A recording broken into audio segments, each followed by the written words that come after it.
Hey everybody, welcome back to the Tales of the Pod podcast. My name is Michaela, I'm your host. And I'm your co-host, Nick. How's it going, guys? Okay, so we're back for another week. Mm-hmm.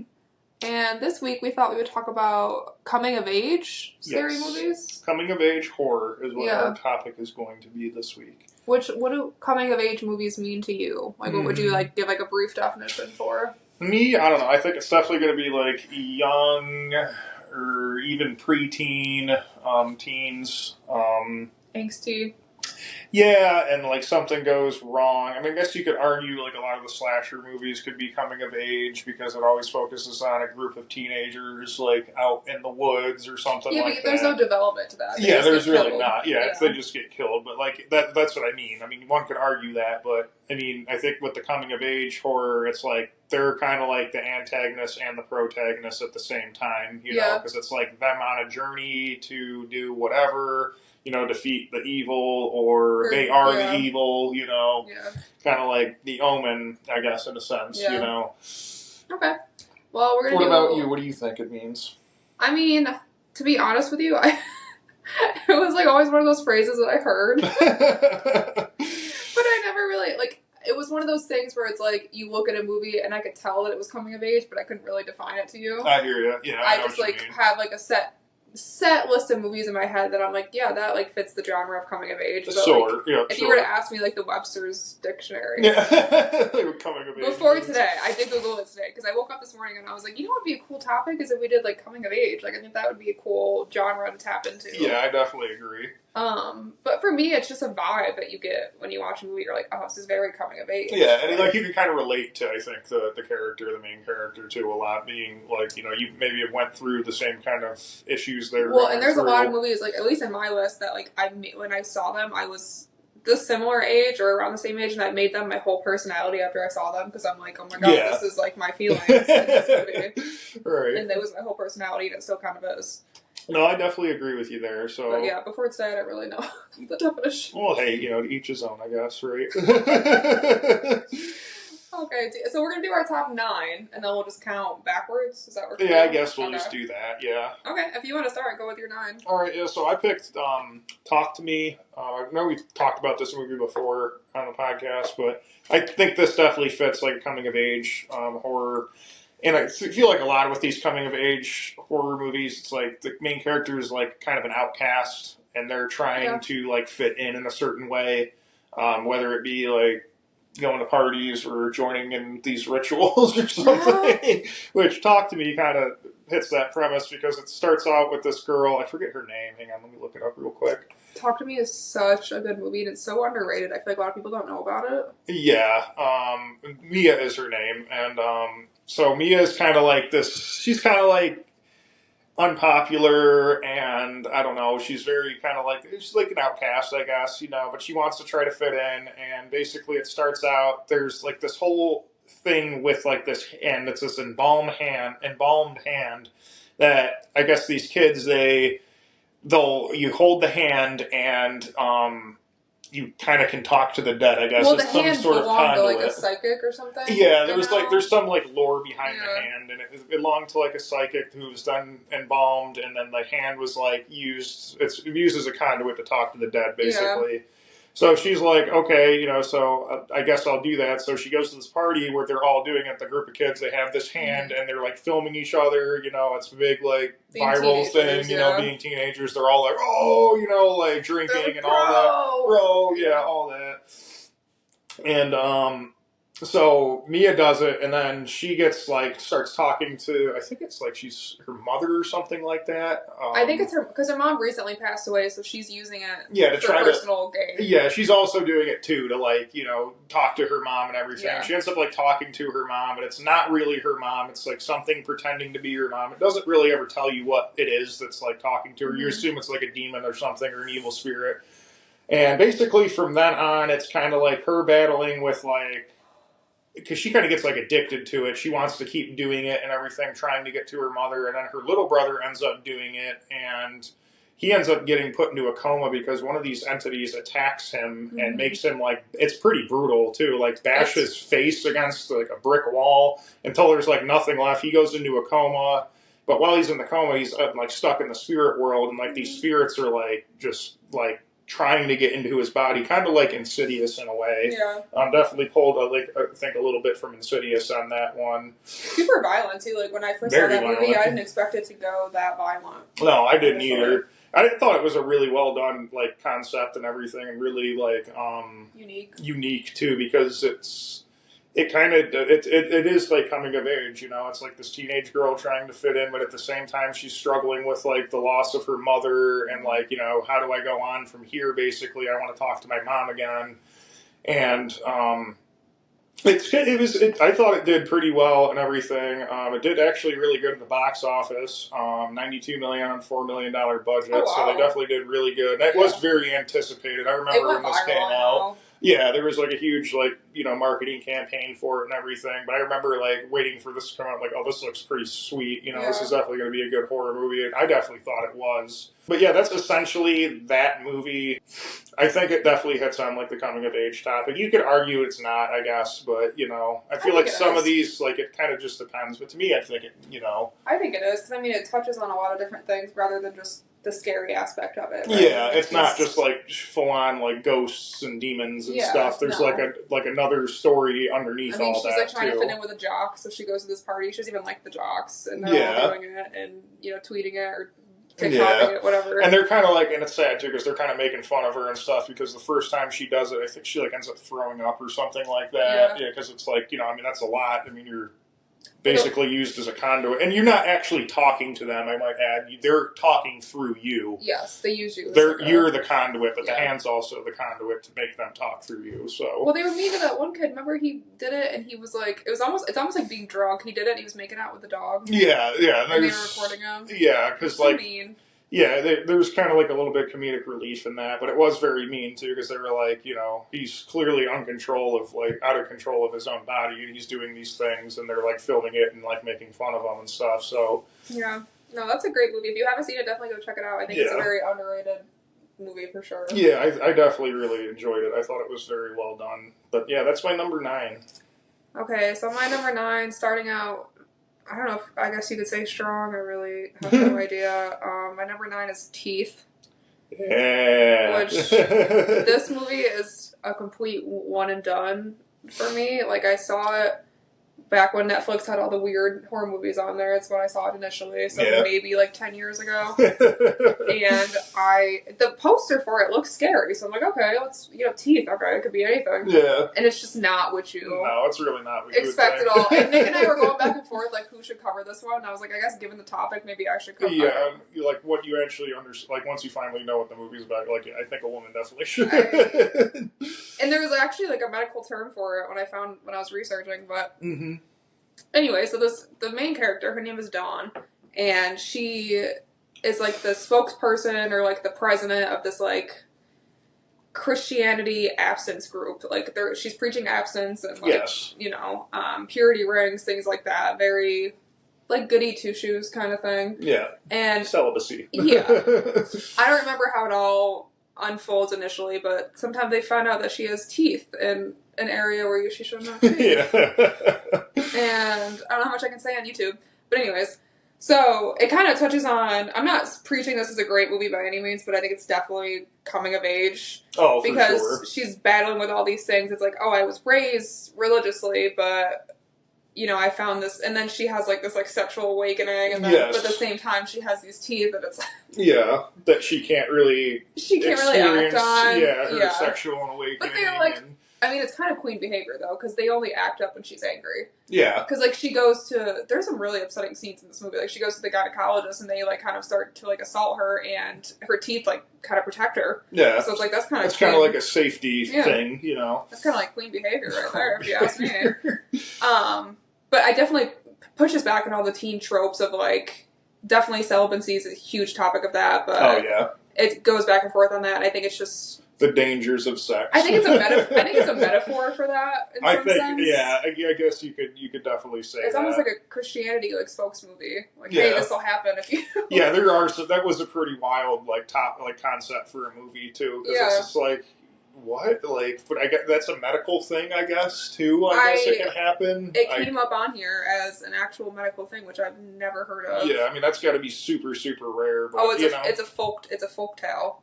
Oh, it is? Okay, so it's not like a real medical thing. So it's probably something that they preach just to make people scared kind of thing. Yeah.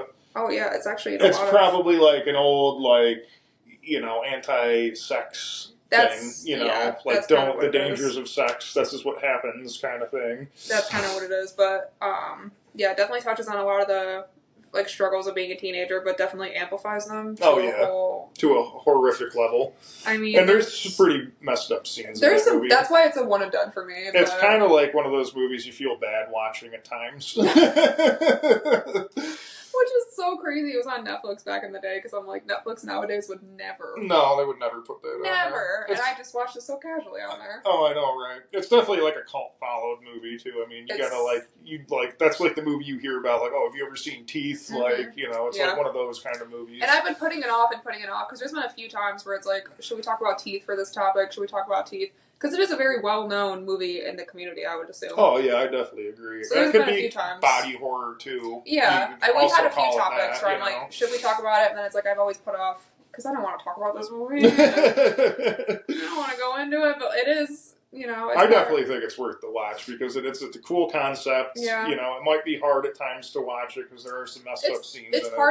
What I was going to say is, like, it's part of the experience of being a horror lover is, like, watching movies like this. I feel like it makes you a well-rounded horror individual. I definitely agree with you on that. If you just watch movies like this, then I'd be concerned. Yeah, like, if that's what you go after is, like, that kind of stuff. But if you watch this, and then you watch other movies, and you branch out, and this, like, makes you a full-rounded individual, then that makes sense to me. But there's definitely some really upsetting scenes in here, so... Definitely trigger warning. Oh, for sure. No, I definitely like Teeth. I'd argue it's coming of age. Oh, yeah, no, I definitely think it's definitely coming of age. I mean, just the whole concept of it, The purity rings. Yeah, purity. Very Jonas Brothers vibes. Oh, man. All right, so for my number 8, this one's not really horror. It's more of like a sci-fi thriller film, I guess. But, I mean, it is kind of... It's cool. It's a psychological horror, if you ask me. That's what I classify it as. But it's 2001's Donnie Darko. We talked about this movie on here before, I'm assuming. That's a good coming-of-age one. Everybody's seen Donnie Darko. I mean, it's a huge movie. It's a huge cult-followed movie. But I'm not going to go into the whole, plot and everything behind it. But I definitely think it's a coming-of-age film, just because you can kind of watch Donnie. I mean, he's kind of an awkward...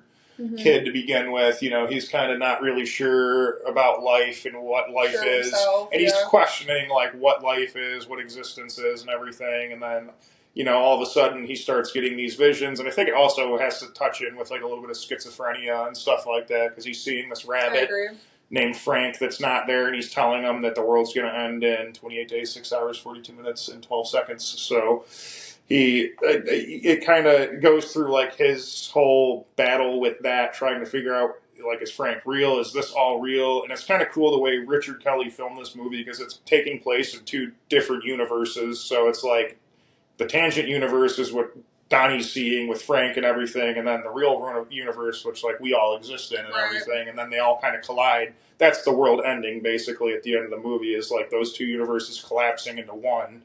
And Donnie ends up dying in the end, because he was supposed to die all along. But again, I'm not going to get into the whole plot of everything. But you can follow him through. Like, it goes to him at school. There's bullies at school that pick on him. He's kind of defending this one girl that's heavily bullied by, I think it's Seth Rogen actually, who bullies her. This is before he got really big. And then it's like he gets a girlfriend. It's his first girlfriend. They're kind of like awkward. They're really cute. I love them in the movie. They're like so awkward with each other. And it's just really good. And it's got like a lot of famous people in it too. I mean, Patrick Swayze's in it. Drew Barrymore's in it. Well, Drew Barrymore actually produced. Well, her film company produced it. Yes, that is. I was just going to say that. Yeah, her film company helped produce Donnie Darko. And then they did a spin-off too of this movie. It's S. Darko, and it's about Donnie Darko's little sister, who basically experiences the same thing Donnie did, but a couple years after he passed. Both really good, both definitely coming-of-age movies for sure. And I just think it's such a well-done film. It's kind of confusing the first time if you watch it, if you've never seen it, so I definitely recommend watching it at least like 4 or 5 more times, because then it all starts to make sense. And you kind of can basically pick it up from there. It didn't do really good at the box office. It was a $4 million budget, and they only made about $8 million. I feel like it's a cult they kind of just movie.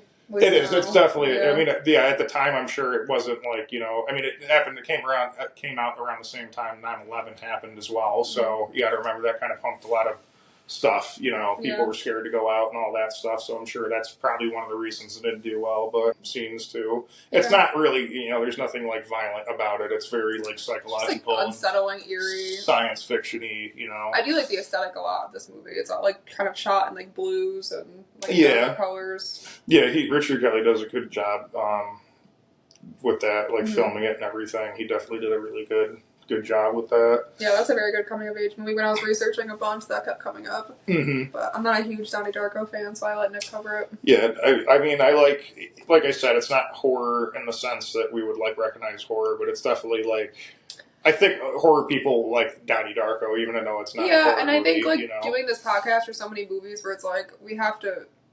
There's not a ton of horror movies. Like we have to kind of branch out and make them all like, you know, black comedies or horror comedies. Exactly. Like I think they all, you know. Yeah, I think they all have to fall under the same thing because there's not, you know, that many horror gems. Yes, I agree.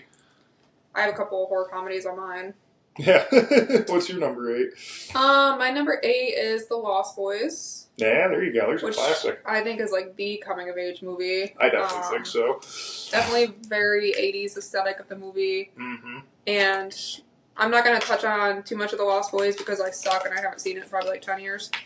Right. But I will say the whole aesthetic of like the Santa Monica Pier and this and that. Yeah. And I did listen to a whole thing one time, like a documentary on, I mean, The Lost Boys has had obviously a huge impact on horror culture.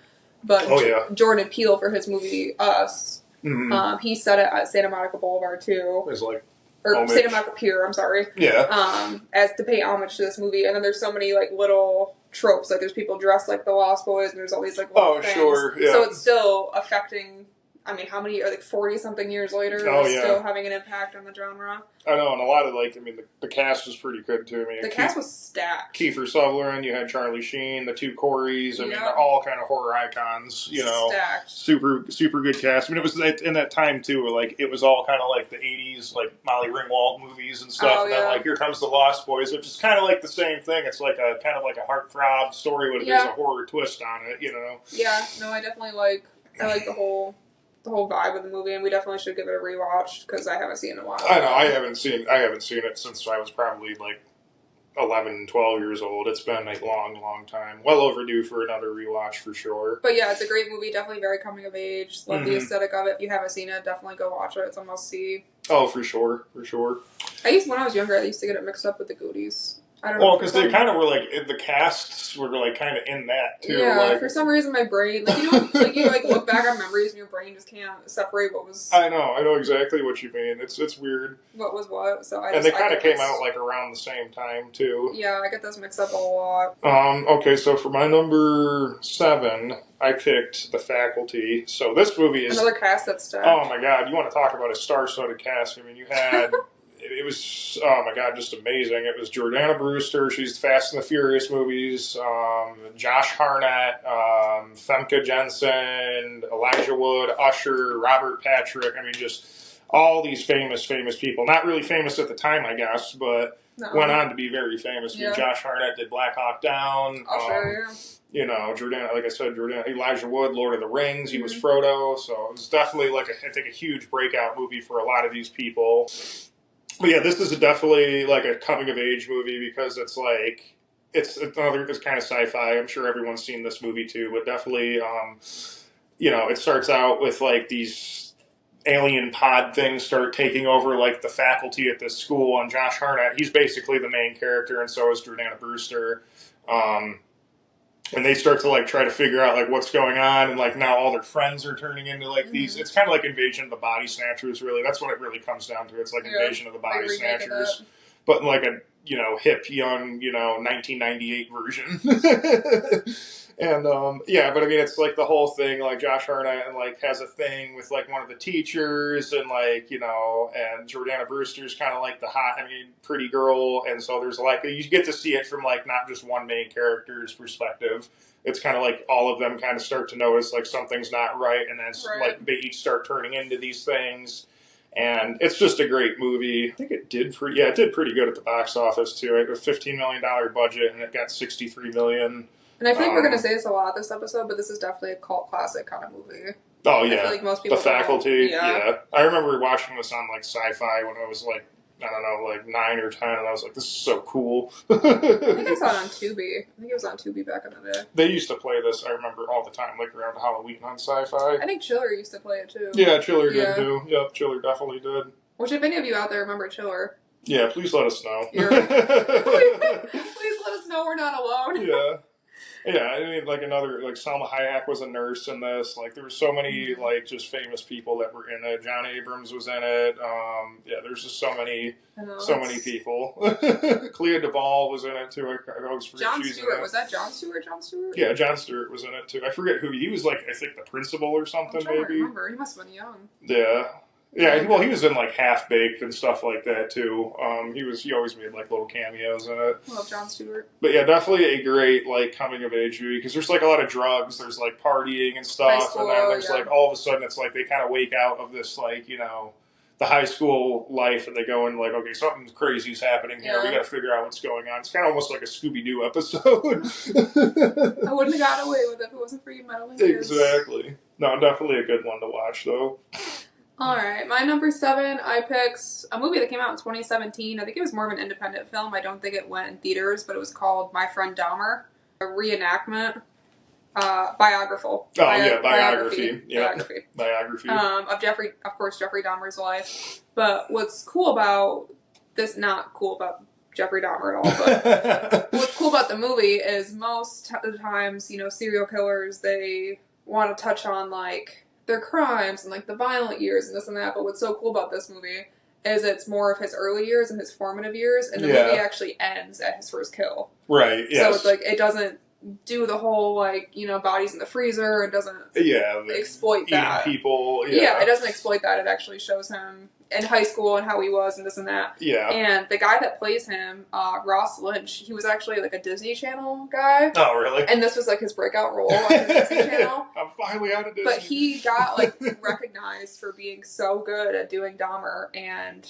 one of the Wolves, I think Alex Wolff is in this as well. Yeah. But it just shows him in high school and like how he would like act out during class, and like people would laugh at him and he'd be like, oh, okay, people like me. And this and that. And then it doesn't make you, it makes you feel bad for the character. Obviously not Jeffrey Dahmer, but it makes you feel bad for the character. Yeah. Because then he goes home and his mom's like, I guess she was like severely bipolar. She's like popping pills, won't get off the couch for days. Like, yes, yeah. His dad would leave. He'd never liked people to leave him. It was very upsetting. But yeah, he it definitely shows right. Yes, yeah. That, and it definitely shows. It's cool to kind of see high school from. It's like, wow, I went to, because his friends helped write this. It's based on a book. His friends all wrote it. So they're basically like, hey, remember that weird guy in our class? Like, yeah, the guy that ended up like killing people. This is what he did now, and it's kind of written from that perspective. But and I think that's like why it's a great like horror movie, because it's like it's a real life terrifying thing, But it's also it doesn't even have to be like a scary or a horror movie, because this guy in real life did these things. Yeah. So you kind of see like how that all basically came to be. Mm-hmm. And it's more like psychologically distressing kind of movie, because you feel bad like. Yeah, but you're not supposed to, that's the thing. Like, but then thinking to yourself, you're like, okay, this is kind of weird things. Like when they're dissecting the frogs in class, he's like, can I take it home or can I do it? Yeah, you start noticing like that kind of stuff. And his teacher's kind of like, why do you want to do that? I know, right? But yeah, very good movie. I definitely recommend. Oh yeah, for sure. I really like that, because it's just like one of those just crazy like to think about like that. That's the scary part, is like it's based on a real life thing that happened. And I should read the book, because like I said, all his friends, well, not his friends, but his acquaintances, his classmates all put it together and made the movie out of it, so I'm sure it's interesting to see. Oh, sure. For my number 6, I picked 2017's Pyewacket. So this is a Canadian horror movie, and it stars Nicole Munzo and Laurie Holden. Laurie Holden's pretty famous in like the horror community. She was in The Mist. She was in the X-Files for a couple episodes, one of the seasons. Is she the crazy religious lady in The Mist? No, that's not her. No, she's the girl that Thomas Jane like is nice to. The blonde girl. Okay. Yeah, the blonde girl. And so this movie is pretty cool because this is like got to do with witchcraft and stuff. And it's this about this young girl. Her name's Leah. And she's like very like obsessed with like the occult and like witchcraft and stuff like that. So you kind of already got to know where this is going to go. Yeah. Playing with something you shouldn't be playing with. She's right on track.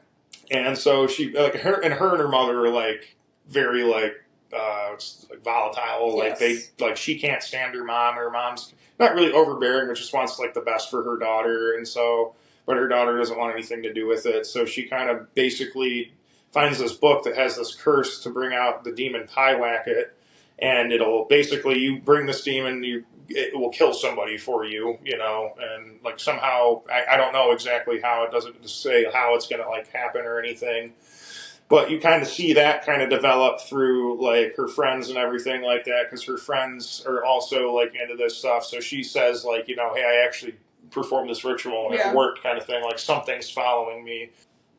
She starts like seeing all this crazy stuff, like it's kind of like a mental illness type of thing, like stuff's like going missing but then it's like reappearing again. She doesn't know what's going on, and then she starts like getting all these weird noises coming from the attic. There's like dirt piling up on the floor, so it kind of like progresses, and then finally one of her friends comes over one night because she's like, I got to see this thing because like it's like in the house, I guess. And like the friend's like doesn't believe her at all. She's like, you're full of it. And then like the friend ends up like going like catatonic and like disappearing, then coming back catatonic. And that was so creepy. Yeah, like they are like I remember like there's this one scene where like they're out in the woods, like because the girl wanted to see where she summoned Pyewacket, because you got to do it in like the woods on a tree.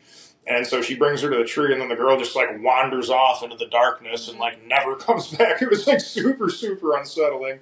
But then eventually at the end, it's a pretty crazy plot twist. So like the demon's supposed to kill the mom, but what ends up happening is like Leah goes completely insane and ends up killing her own mom, and that's the work of the demon. Mm-hmm. Like that's the way the demon kills. It reminds me of like I don't remember if it's a Goosebumps episode or Are You Afraid of the Dark, but you get the 3 wishes from the genie. And it's like, they're never actually what you intend. Yeah, it's not like a real, there's always a catch, basically. Yeah. So that was a pretty cool plot twist, because I was not expecting that, and like, it was a pretty messed up way of how she killed her mom, too, and she's like, after it like happened, she's like, oh, like comes out of it, and she's like, oh my god, no, I'm like, I didn't mean to, and she ends up getting arrested, and like, going to prison for it and everything, so. That's a really good movie. When we found that, I was like, okay, it's got a weird ass name. Yeah, I was like, what the hell's Pyewacket? And I was like, it's kind of funny sounding. And then like it's actually, I guess, a real thing in like witchcraft too. I actually looked into it a little bit, and it's a real thing.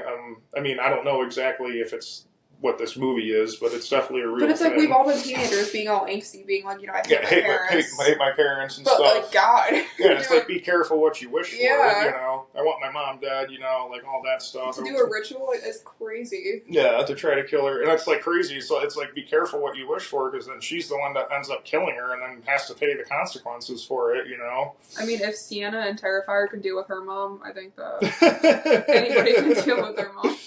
I know. She's awful. Yeah, I don't think it really had a good run. I mean, I see no budget for it. I don't think it was in theaters. They had a box office of like only made $166,000. I mean, I thought it was well done. It was a well done horror movie, for sure. It's definitely a coming of age movie, because you kind of watch Leah's character kind of spiral into like this madness, and ultimately she ends up doing like the worst thing he can do, basically. So it's kind of a very depressing movie, actually. We should watch it again, though.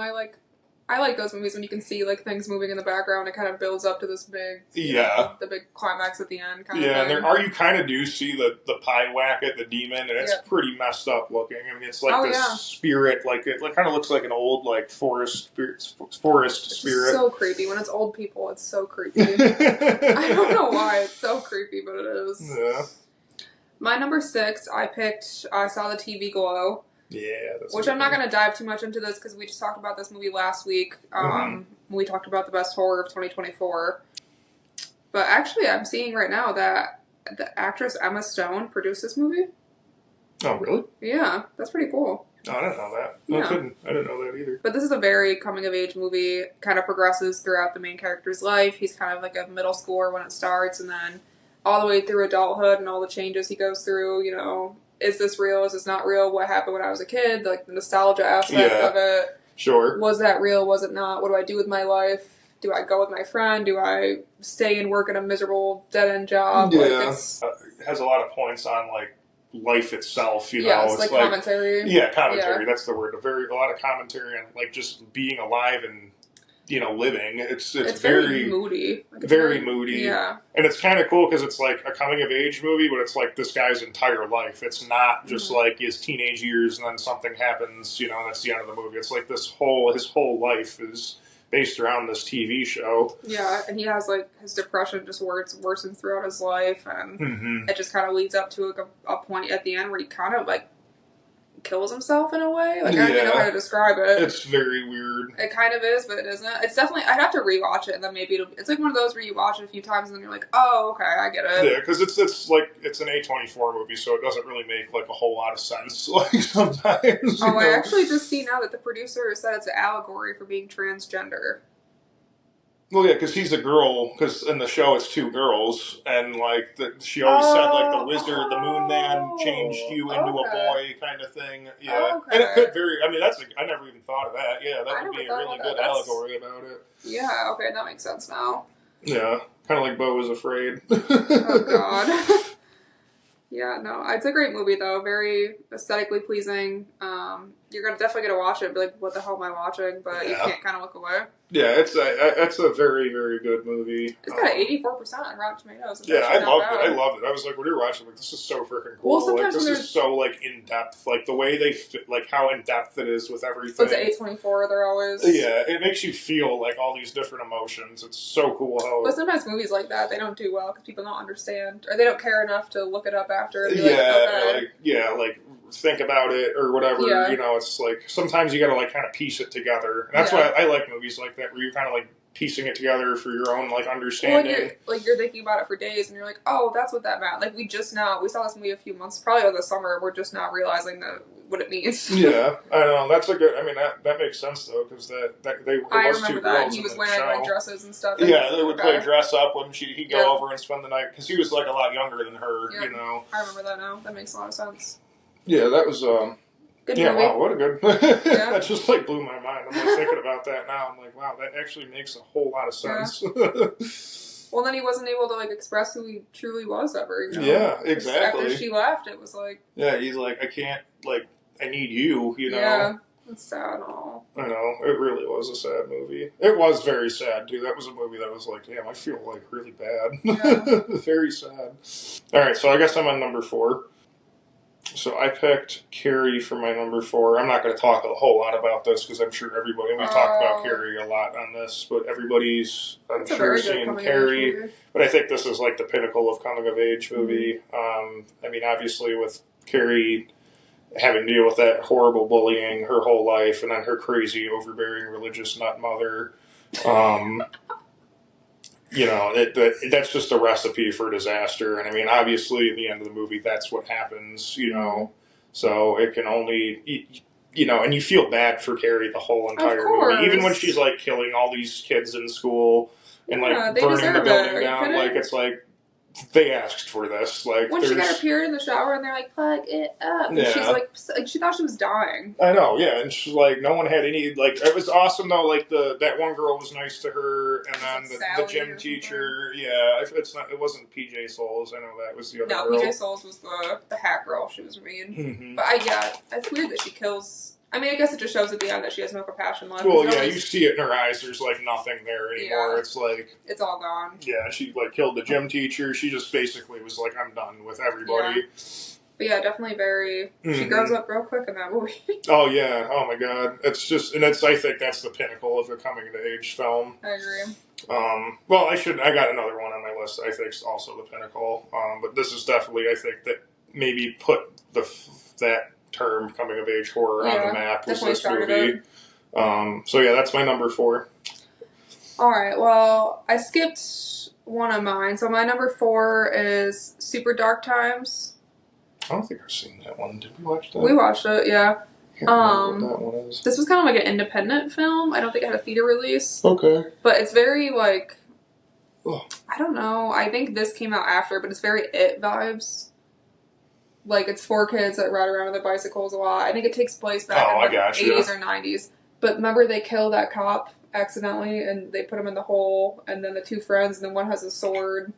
Oh, yeah. I remember that one. But it kind of just like, the kid with the sword killed like his friend and stuff like that. But it was an accident. Yeah. But then he like really started to like kill people. Yeah, and then he kind of believed that he was a killer, and it kind of. But it's very reminiscent of like the It universe. You know, they're all a bunch of boys riding around on bikes, and they have this tight friendship. Right. Yeah, very, very good movie. They kind of just like descend into this madness because this young boy thinks that he actually killed someone intentionally. So he's like, okay, I'm a bad person. I'm a monster. Yeah. And then it's like the one boy spends the night at the house and he thinks his friend's going to kill him now. He thinks he's a whole different person. Like, it's a very, very good movie. Very psychologically for sure. thrilling movie for sure. But I very, do very remember coming that of now. age. Yeah, the kid, because the kid was on something else, the one with the sword. He was on, I think it wasn't Stranger Things, but he was on like a show like that, and you're like, oh yeah, that's that kid. And then I think they found out at the end that like it wasn't an accident when he killed the guy. Yeah, he meant to, because he ends up trying to kill the friend. I remember he comes at him with the sword again. Yeah.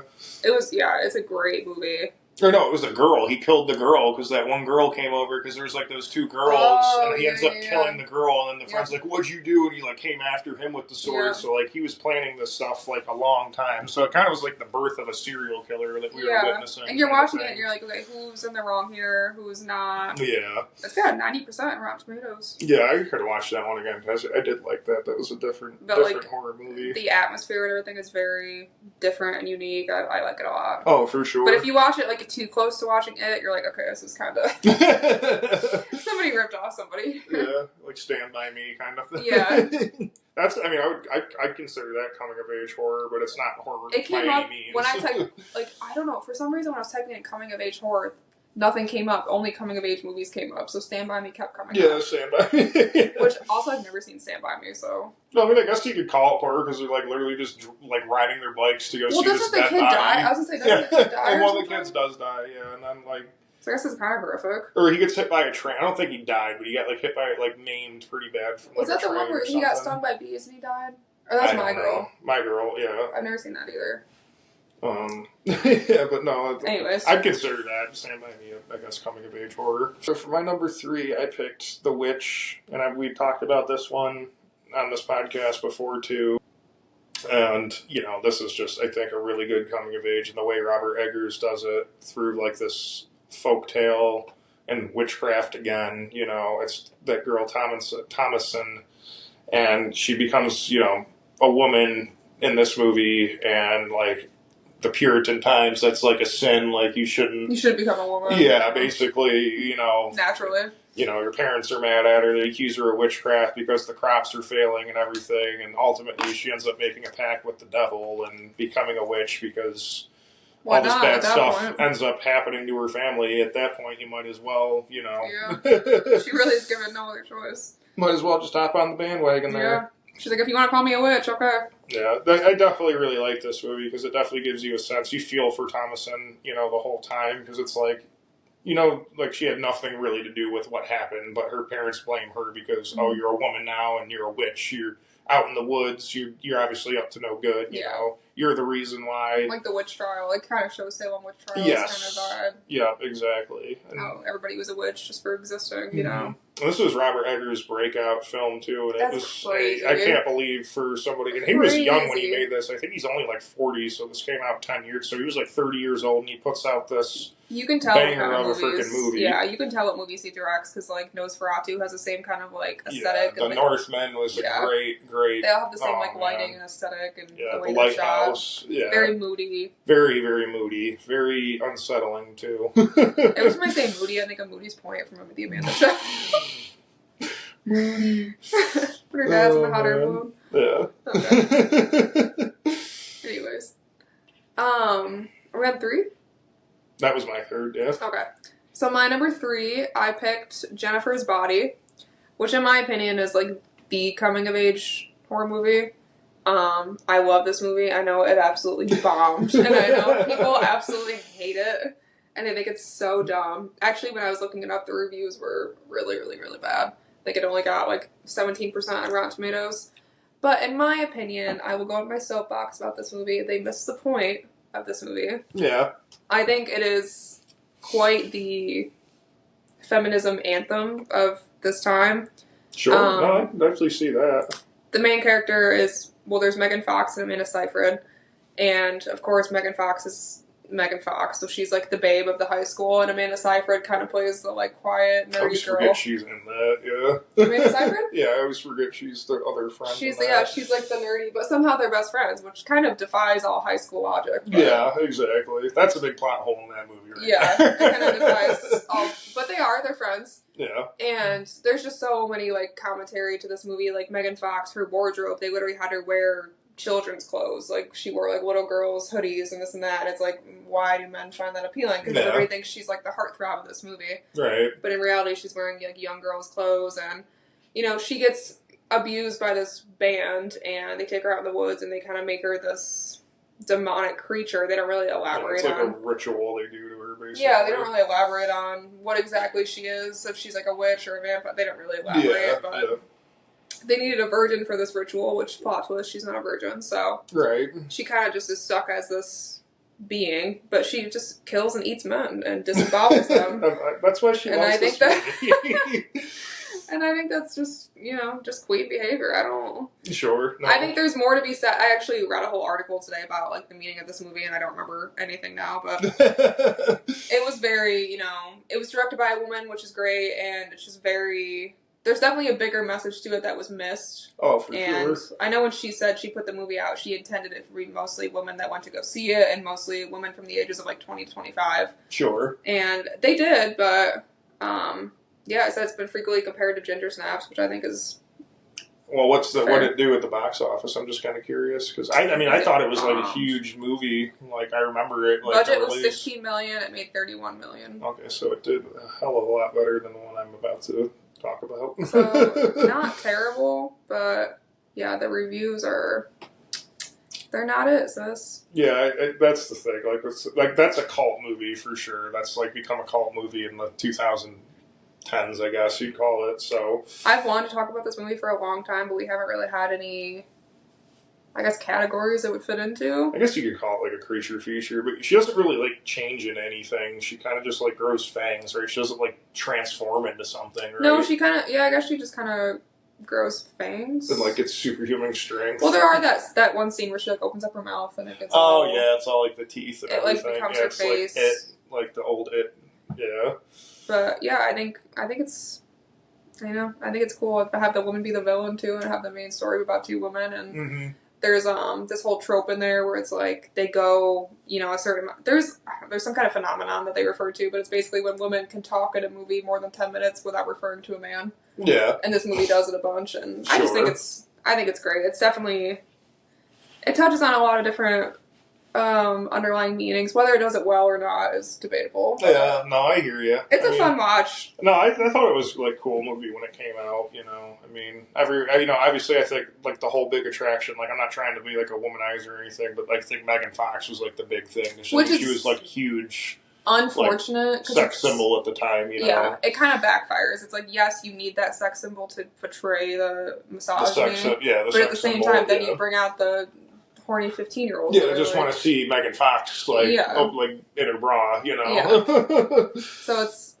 I don't know, that's a fine line to walk. But like I said, like her wardrobe for that, they literally intentionally made her wear children's clothes so they'd be all small and tight. Yeah, I know what you mean. It's weird how men, I don't know. It brings it in, yeah. That's a conversation not for a horror movie podcast. But it's a good movie. Yeah.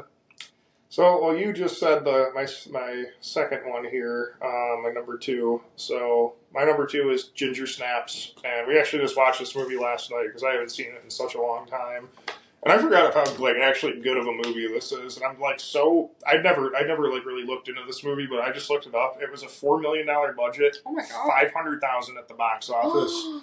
It bombed, like royally bombed at the box office. Oh, maybe the special effects. Yeah, that's what I'm assuming. And then like I don't know. I'm assuming it's just probably the special effects, and it had a pretty long runtime too. It was like almost 2 hours long, I believe. What was it? Hour and 8 minutes, so just under 2.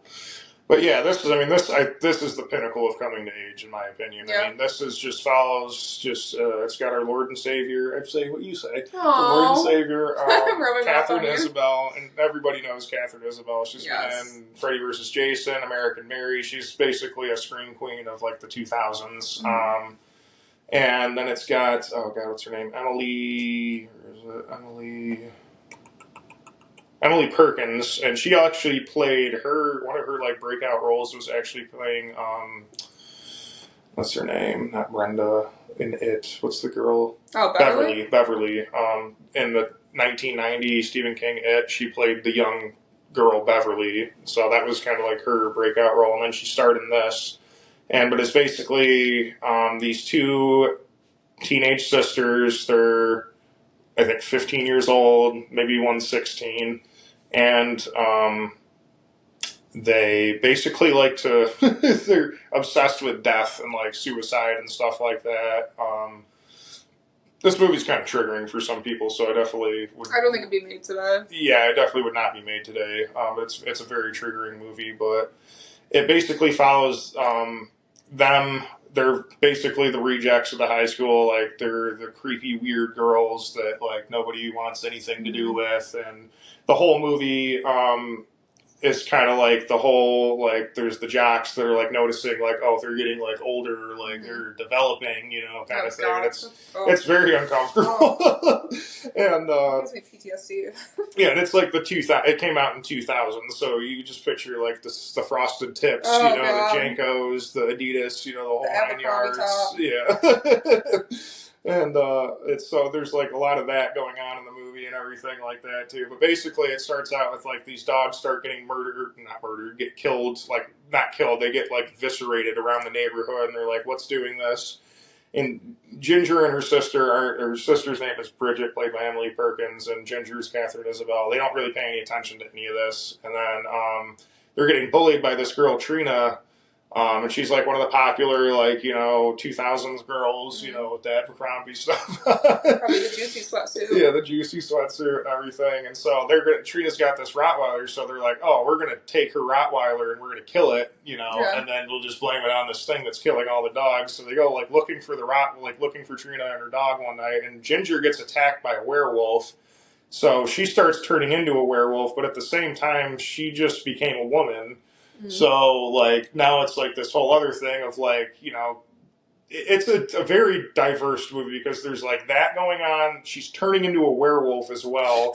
Her sister and her, like, swore they would never, like, once they started to, turn into women, they were going to, like, off themselves kind of thing because they didn't want to live that whole poor existence. Valid. And it's, I don't know. It's just it's funny though because it's like she's like doing what you do at that age. Like she's starting to shave, but she's also becoming a werewolf. So she's like, God, like she's shaving, and it's so much hair. There's a lot of like commentary on a lot of that stuff. It's like the transformation, like also coincides with like puberty and everything like that. Like all these hormones, these feelings. Like where I remember she was saying last night, she's just like, it feels so good to just like shred things into pieces.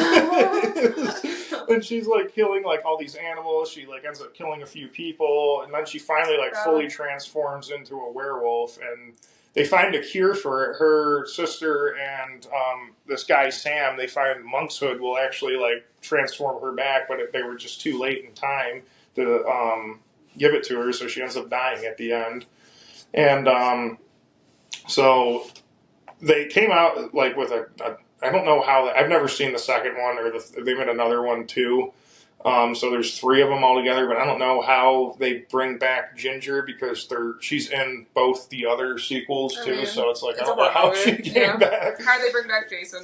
Yeah, that's true too. But I'm sure it's explained in the second one. So I don't know. We'll probably watch the second one tonight just because we've both never seen it before. But this is like the pinnacle. There's so much to like unbox in this movie. We should just do like a whole episode on it, honestly, because it's a huge cult movie now. I mean. Obviously, back at the time, it definitely didn't do good at all. But that's crazy. I know, and I'm like pissed because you watch it now and you're like, this is actually a really good movie. It's super nostalgic. I mean, it's like the early 2000s, the year 2000. So, I mean, there's all these like, just awesome stuff going on. All these references to things back then. Yeah, and it's so cool. I love this movie. It's one of my favorite movies. But yeah, I mean, a mass cult following in this film for sure. I mean, it's got Catherine Isabelle, so that just goes to show. I mean, she's like the cult queen. The cult queen. Yeah, she was in Hatch. I mean, there's just so many good movies she's been in.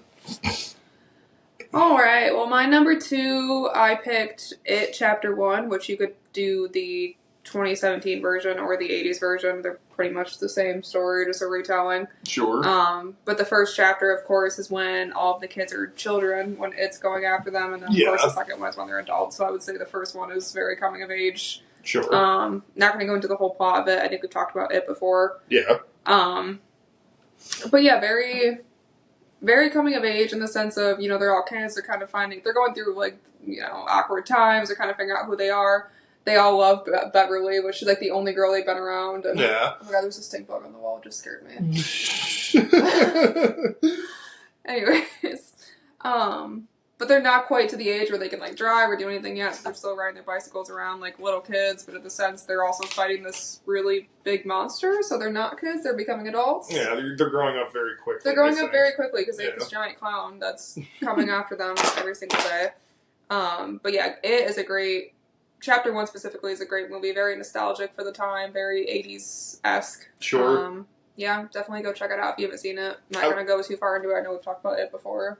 I love the concept of it. Just like the alien. It's like an alien. And like especially in this one because they go back to like talking about how it was like it came to Earth like back in like the pre-colonial times, and it's been here basically ever since, like lying dormant.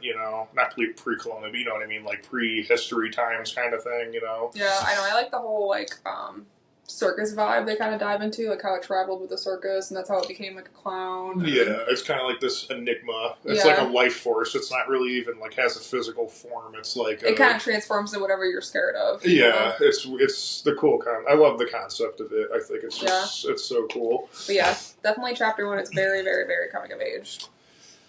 All right, so for my number 1, I believe we kind of talked about this movie, and we did, I think we did like a body horror, or like a shocking movie moment section, or episode, I mean. But I picked 1989's Society. We definitely have talked about this, I think, on here before. But it's a good, like, coming-of-age movie. It's definitely a body horror movie by any means, because Brian Yunza directs it, and Brian Yunza, I mean, he's notorious. He's like another Cronenberg. I mean, he does a lot of body horror stuff. So it basically is about this kid, Bill, who lives with his parents in Beverly Hills, and his parents are, like, very wealthy. I mean, Beverly Hills, obviously, very wealthy family. And he starts to, like, notice some weird things. Like, he's got a sister too, and they're like teenagers. They're both teenagers, but the sister's older. And so, like, he starts to notice some, like, weird things, like, about his parents and, like, the people they associate with and everything. Like, stuff just, like, starts getting really weird as he's, like, approaching his 18th birthday. And his sister just recently turned 18. And so, it's a crazy movie. So eventually Bill's like, trying to figure out what's going on, like why his parents are paying so much attention to his sister. And he's like overhearing like phone calls his sister's having with like his parents and then like his parents' friends. And like, it's very sexually charged, like conversations. Yeah. And so you're like thinking, okay, what the hell is this movie going to be about? And then finally we get to like the big climax or plot twist or whatever, the reveal. So Bill's parents are actually like I think there's a name for him. I gotta look real quick. I don't think it says, but there's like a name for what these things are, and his parents and like these other rich families around Hollywood are like these. I don't even know what you'd call them, but they're like shapeshifter, but like it's literally like their body will like stretch and twist and like contort and like they'll grow like it's. You just got to watch the movie. I don't know how to really describe it to like a good way so you can picture it, but he basically like when he turns 18, they're like they have these parties and it's like a massive orgy where like all these people get together and like their bodies like combined to like connect to each other and they like eat like these people that aren't them, like they don't feed off of? Yeah, they feed off of normal people, and Bill's like, this isn't right, and he's like, well, you know, he's going to become one too eventually, so he like, I don't want to be this, so he's trying to like stop it, and he falls in love with this girl who's one already. And the whole movie is like this crazy, just like, I mean, like her neck, like it grows really long. It's very disturbing. And then like the orgy scene is probably the most disturbing thing you'll ever watch because it's super just like, what the fuck is going on? I can imagine. So much like just melting into flesh. each other. Yeah, they're literally like melting in and like tongues are like going through ears and into like eyes and like up their butts and stuff. It's super super disturbing. I gotta use protection. And I'll never forget. I remember the first time I watched this, my mom came into the room right when that scene, and she's like sitting down there like behind me, and she's like, "What the fuck is this?" And I'm like, "I really don't know." Of course, parents come in at the worst time. And I'm like, "I'm sorry you came in," because like I thought I was not expecting this to happen either. I was like kind of like so uncomfortable. I was like, I should turn this off, but I was like, it was like a car wreck. You can't look away. You're like, what the fuck? That's like the human centipede. You're like, it was like that, like but worse in my opinion. I was like, this is like super messed up. Yeah, I'll show you the scene sometime. It's very, very uncomfortable to watch. But yeah, that's my number one. Okay. So my honorable mention, which I took off the list because I think Nick's short one. My honorable mention is The Craft, which I think is a very coming-of-age movie. Oh, yeah, that's definitely a coming-of-age movie. But my number one, not necessarily a horror movie, I would say it's a horror comedy, but I picked Heathers. Mm-hmm. Yeah, that's definitely a coming-of-age one. This is probably one of my favorite movies of all time. I showed you those, so didn't I? You showed me Heathers. Yeah, I had no idea what it was. I mean, I've seen it, but I never watched it. Yeah, Heathers is a 1988 movie starring Winona Ryder and Christian Slater. And when I first saw this movie, I was like, oh my god, this is going to be my personality for the rest of my life. But it plays on like the typical high school mean girl thing, but like to the extreme.